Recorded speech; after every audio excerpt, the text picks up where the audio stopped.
detail and that extra level of realism to your character. Even if your character is a cartoon or very stylized, there's still a level of research that needs to go into them. Also, when you're first starting your character, you might feel a little stuck and you need some inspiration. A really good place that I love to come to for inspiration is Pinterest. Now, if you don't have an account with Pinterest, you can go ahead and create one and then have a look through all of their images. What Pinterest is it's basically a visual library of images that people have pinned from all over the internet. The nice thing about it is it filters out all the junk. You don't really get things that aren't visually pleasing on Pinterest. All of it is pretty good looking, and that's why I like to do a lot of my image searches on Pinterest. So if I'm feeling stuck and I need some inspiration, I'll very often come onto Pinterest and just start searching through images. So like right now, we're trying to design a character. So the first thing I might do is I might do an image search on Pinterest for a character. And this is what comes up.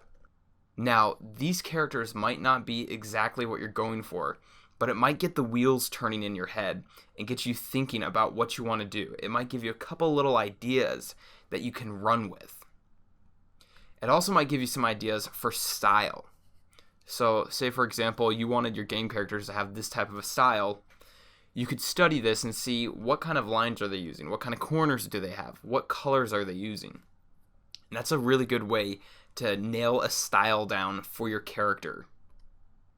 Sometimes also, if I feel really stuck, what I'll do is I'll just go through a whole bunch of images of characters that I like or whatever I'm trying to create, and I will just recreate them. I'll draw them, and I'll draw them over and over again.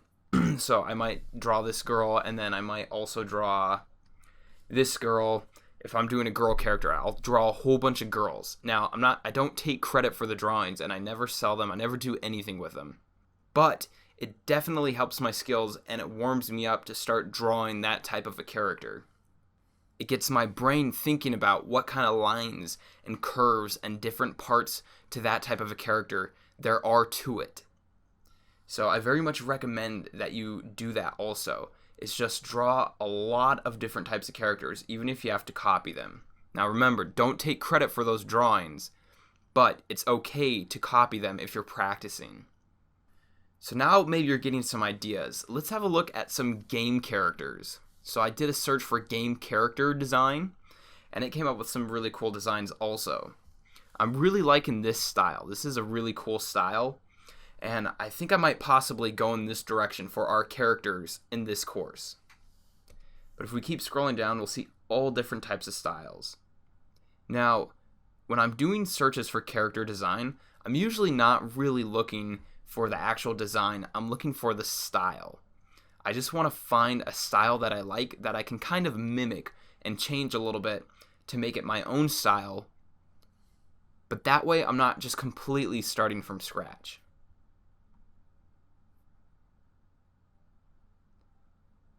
I'm really liking these guys too.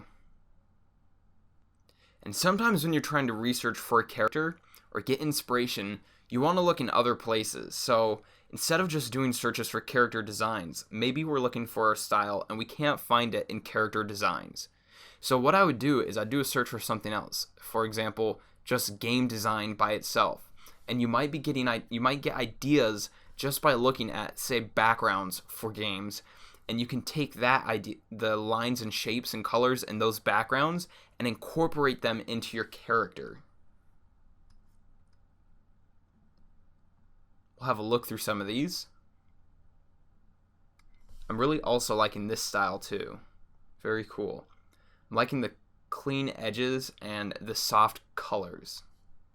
So once you're really getting an idea of what you want to do for your character, it's time to start specifically searching out research for that character. For example, I'm thinking that the character that I want to create is going to be some sort of a caveman type character.